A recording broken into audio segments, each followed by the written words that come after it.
বনজুর viewers, আমরা আজকে লো carousel দু লুভে এসেছি। এটি লুভ মিউজিয়ামের ঠিক পাশেই অবস্থিত একটি সুন্দর আন্ডারগ্রাউন্ড শপিং আর্কেড।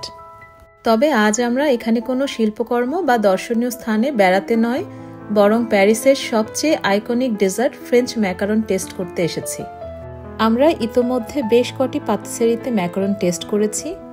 এবার আমরা যাচ্ছি লাদুরেতে, যেটি বিশ্বের অন্যতম সেরা ম্যাকারন তৈরির জন্য বিখ্যাত।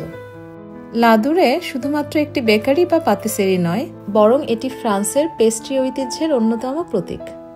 এর গল্প শুরু হয়েছিল 1862 সালে, যখন লুই এর্নেস্ট লাদুরে প্যারিসের রু রয়ালে প্রথম বেকারি খুলেছিলেন। পরে 1930-এর দশকে পিয়েরে দেসফতেইন প্রথমবারের মতো এই বিখ্যাত ডাবল শেলড ম্যাকারনের ধারণা নিয়ে আসেন, যেটা এখন সারা বিশ্বে জনপ্রিয়।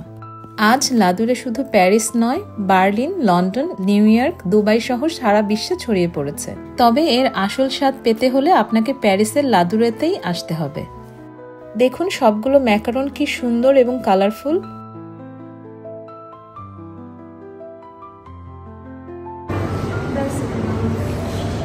Now I will try and then if I like this I will buy.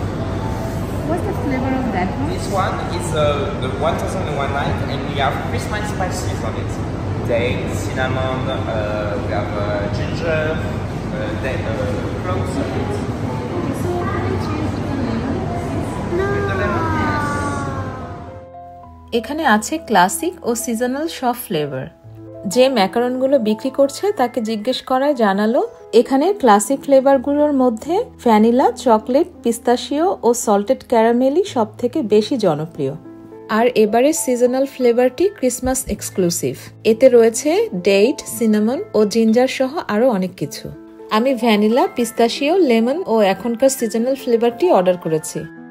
এখানে লাদুরেটি শুধুই টেকওয়ে সার্ভ করে, তাই আমরা পে করে বাইরে যেয়ে টেস্ট করব।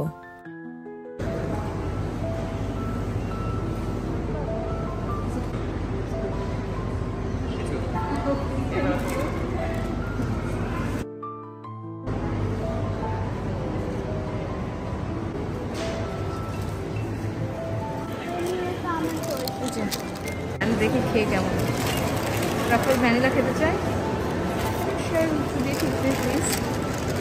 ওকে, এটা পিস্তাশিও।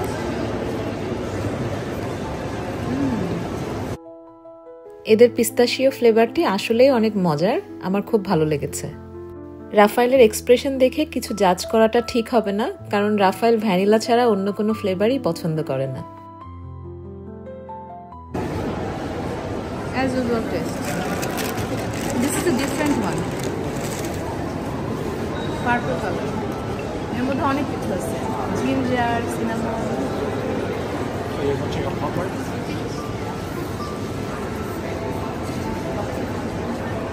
This is different. যদি আপনি মিষ্টি ভালোবাসেন তাহলে লাদুরে অবশ্যই আপনার প্যারিস টু ডু লিস্টে থাকা উচিত। আশা করছি ভিডিওটি সবার ভালো লেগেছে। আরও এমন ভিডিও পেতে লাইক ও সাবস্ক্রাইব করে আমাদের পাশেই থাকুন।